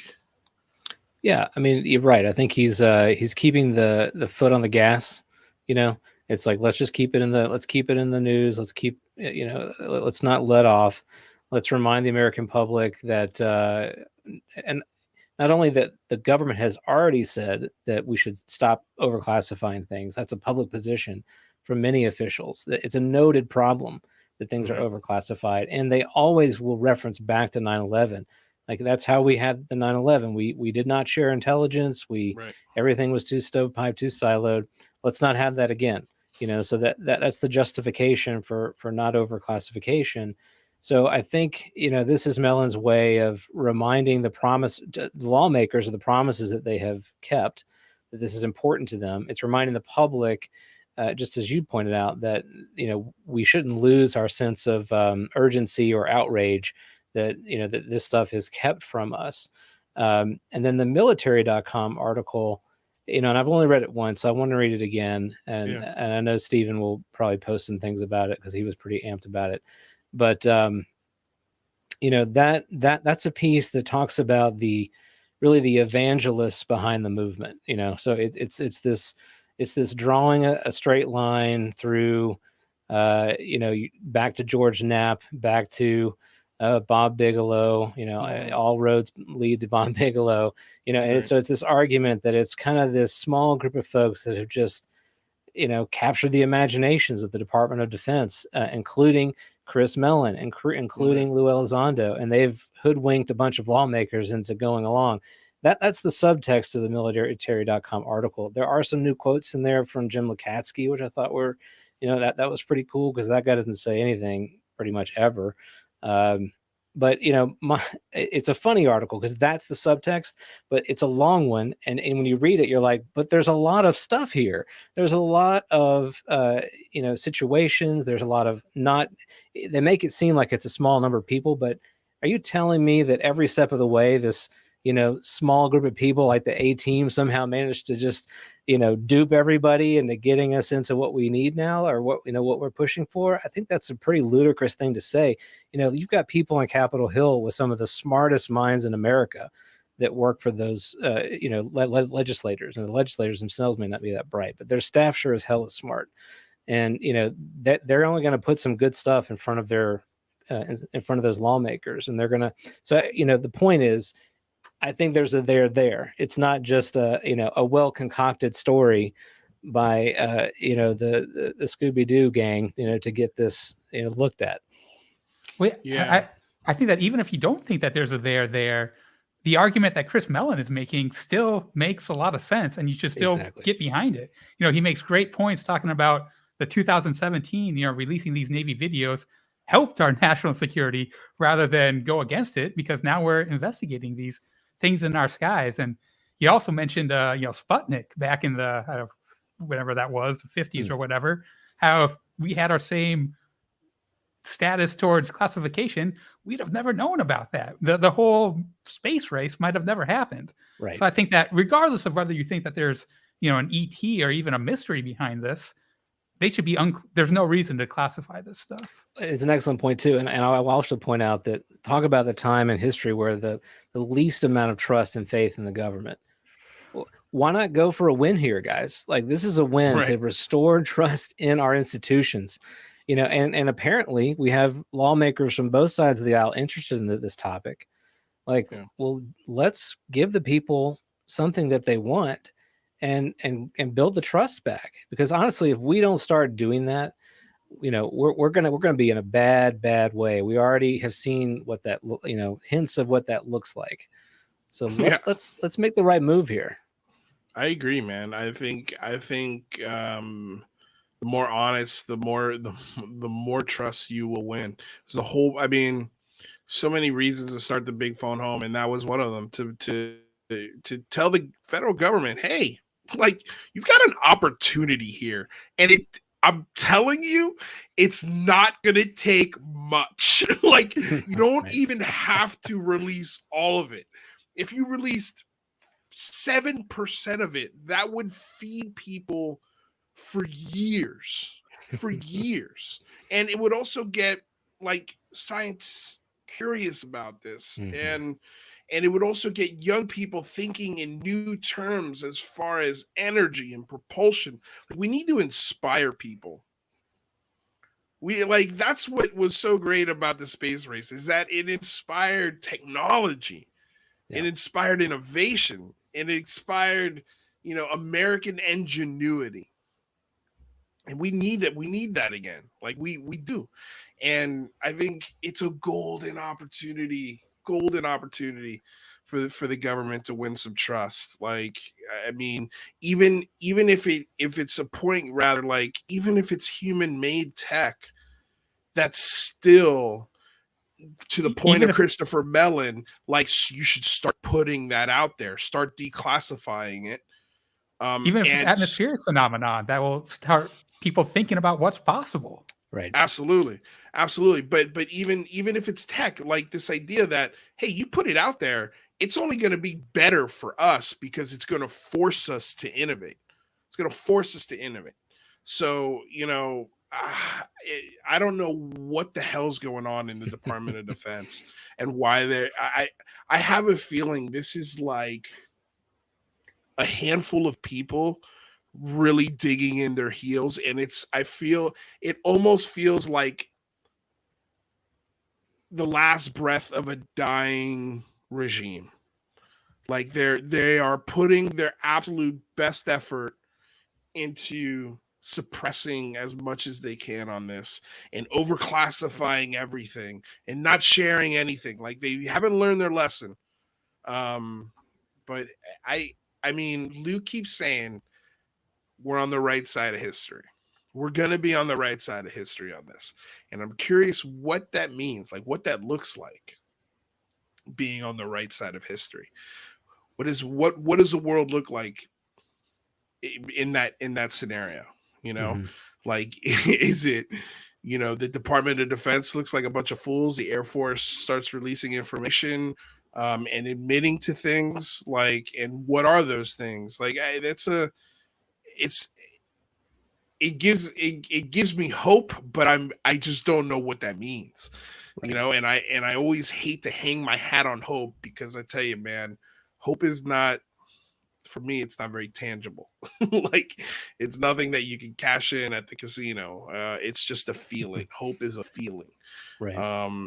And you know, anyway, but Well, and there may be just, in their defense and, someone's defense, perhaps play devil's advocate rather, that, there could be a situation here where the stars kind of have to be aligned in a certain way, that you kind of need all and Luz kind of hinted at this too, you don't want the 5-pillar strategy that they've articulated, that if you remember that presentation from Vinny's show, he basically said they needed these things to kind of go in parallel. You don't want them getting too far ahead of the other. And I think the reason for that is that the underlying reality of whatever it is requires that we have the right tools available at the right time to have the conversation.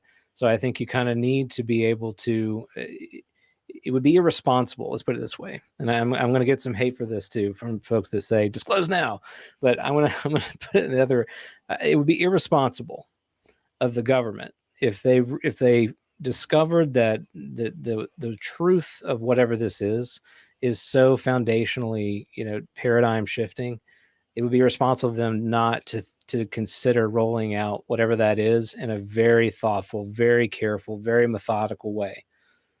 I would be pretty upset if they were just like, well, here you go, guys. We actually haven't thought about all these other questions you're asking right now. So, good luck with that. I think that would be, an egregious error on the part of our government. And so, I'm in the camp that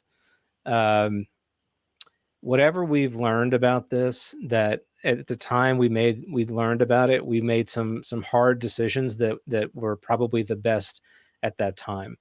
And I use the analogy of parents, so, and I hate this one. I hate it just as much as I like to use it. But if you're a parent, you don't tell your kids about everything about the world when they're 4 years old and you're trying to keep them safe. You tell them what they need to know. And then you do tell them more as they get older. And when they're ready to understand, you tell them more. And even then, when they leave the house, there are things that they have to learn on their own. I could even tell them, hey, this is exactly what it's like. And unless you've experienced it, and we all know this is true. Any adult who's lived anything knows this is true. Unless you've experienced it, you don't hear it.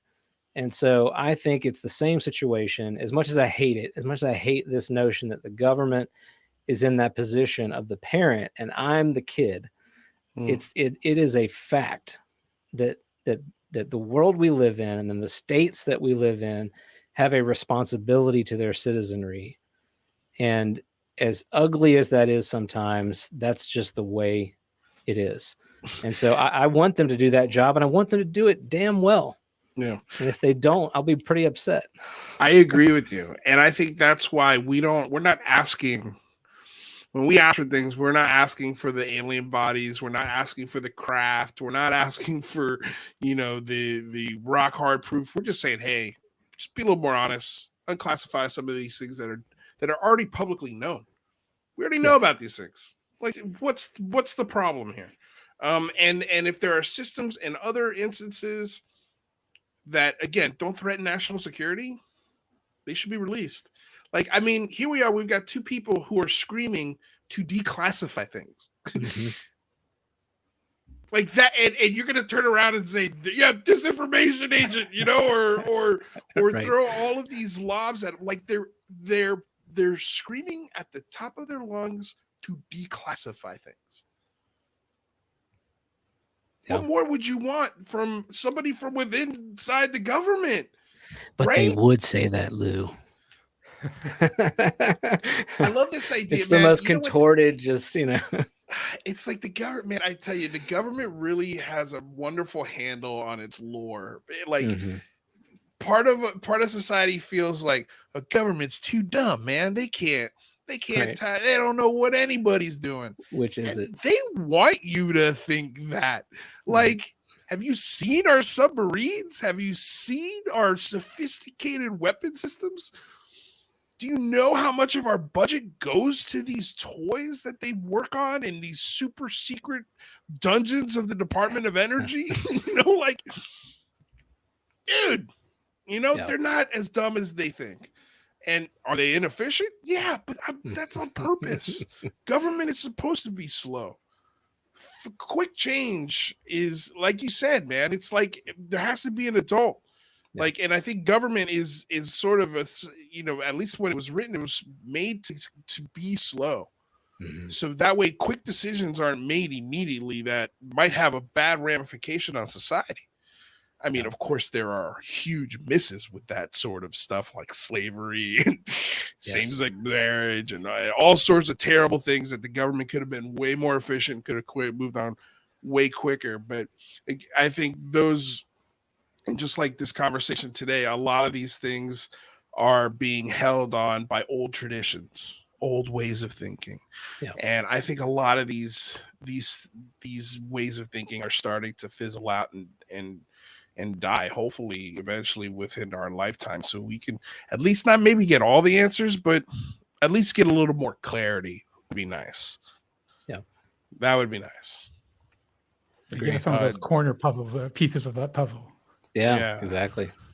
Dan James for the $5 donation says, then again, it's not the 50s when people were afraid of men from Mars, and the best defense against nuclear was the school desk, going under your school desk. That's true. Mm-hmm. I mean, it's true, man. I mean, there's no better time to be alive than today, as many people may not agree with that statement. But there isn't. I mean,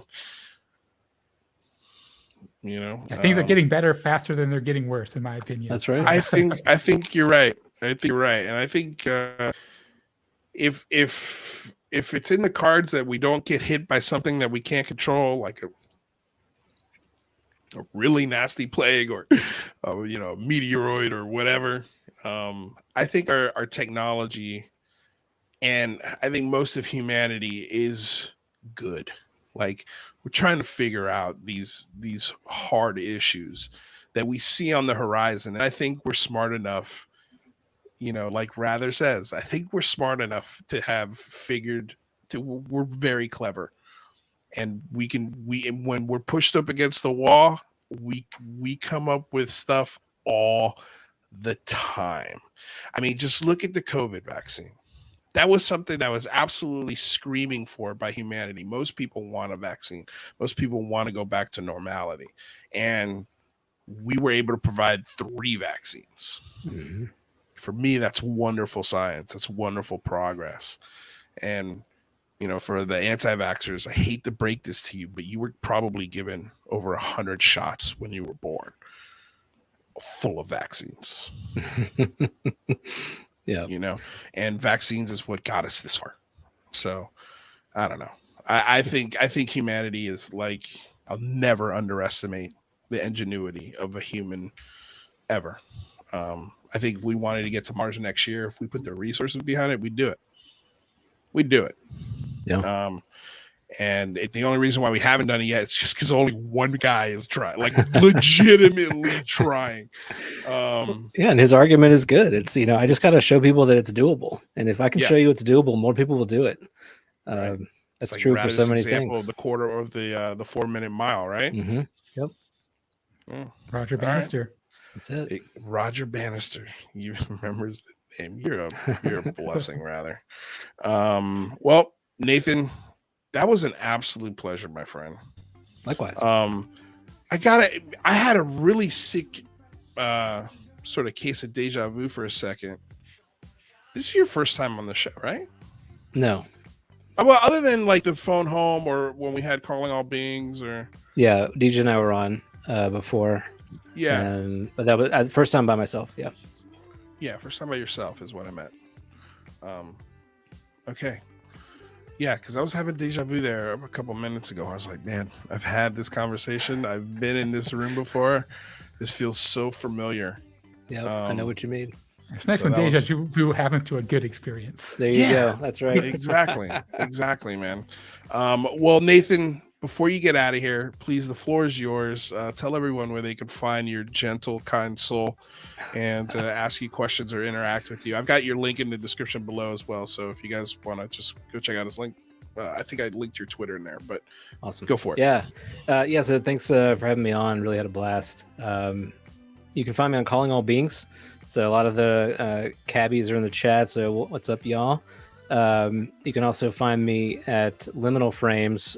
If you're into ASMR and you want to fall asleep to a podcast, you can put Liminal Phrames on at night. It'll. But that is a fun show that I do with Exo Academian. And if you like the thinking stuff and you're really into kind of thinking about these problems, that's the show that kind of focuses heavily on that side of it. My Twitter handle, of course, is there. My DMs are open. Always happy to chat. I would just say, to your audience, keep on doing what y'all are doing. Lou, I encourage you to keep doing what you're doing, and rather, you guys do excellent work. And when you focus on what you do best is when you shine, so that's what we all got to do. We got to look at what we each do really well and lift that up. And I think if we do that and kind of look for opportunities to do that, then we're gonna, a rising tide, right, lifts all boats. Right. I think we will see that happen. So I know I'm probably chastised for being a bit of an optimist, but I believe in the power of the human spirit, man, and the power of cooperation. And it's better to give good vibes than it is to kind of break people down. So anyway, right. Enough for me. I really enjoyed it. Hey man, the pleasure was all from this side of the discussion, I can assure you. Yeah, man, can't wait to have you back. That was a really fun discussion. Give all my love to the cabbies out there. Thank you guys for tuning in. Nathan, we'll see you soon, my friend. Sounds good. Peace, y'all. All right, ciao. Another fun discussion. Always. You're feeling good. Yeah, always, feeling optimistic coming off of that talk. Right? Yeah. Yeah. Yeah, me too. It's like, it's funny. I found it fascinating to hear that he was also a little fatigued by it. By the conversation. It's a challenging topic. It's a challenging topic. And there's so many passionate views and perspectives in this discussion. And sometimes it's to be sort of I don't want to call us a lightning rod, but a place where these discussions gather and sort of be the antenna for it is. Yeah, they can clash at times. Yeah. Oh, absolutely. Well, rather, what do you got? What are you working on this week? Anything fun?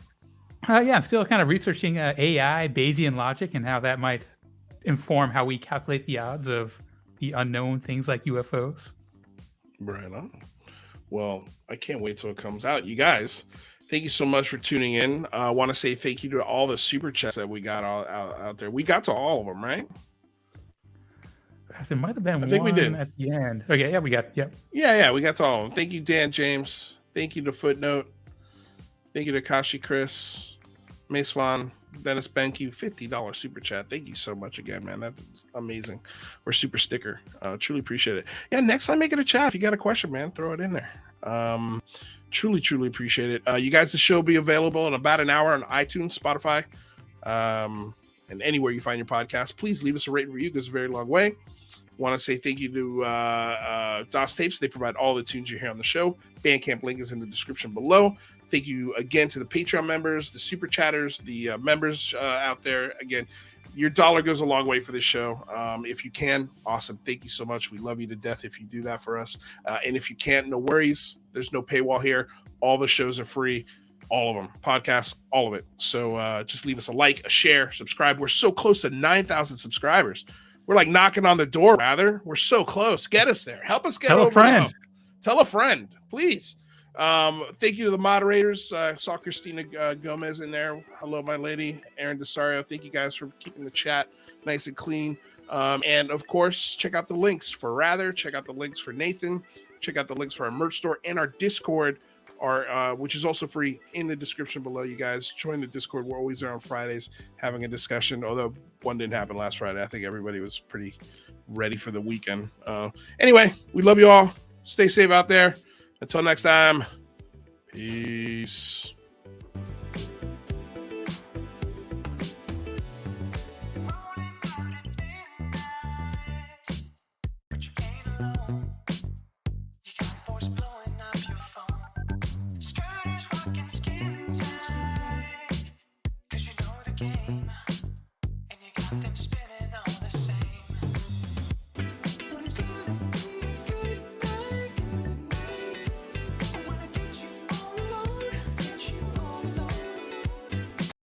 I'm going to tell y'all right now, all of these wonderful people would not be here without Patreon supporters like you. If you enjoy credible news, reviews, and commentary on UFOs and UAPs 5 days a week, you want to support this show. What's your name? Marty. Marty, look how easy this is, Marty. Pick up your phone. Boom! You're a Patreon member. I mean, look, it's so easy. You just click the link, which is right here. Just for $1 a month, you can support this show. Just fill out the information and pledge what's comfortable for you.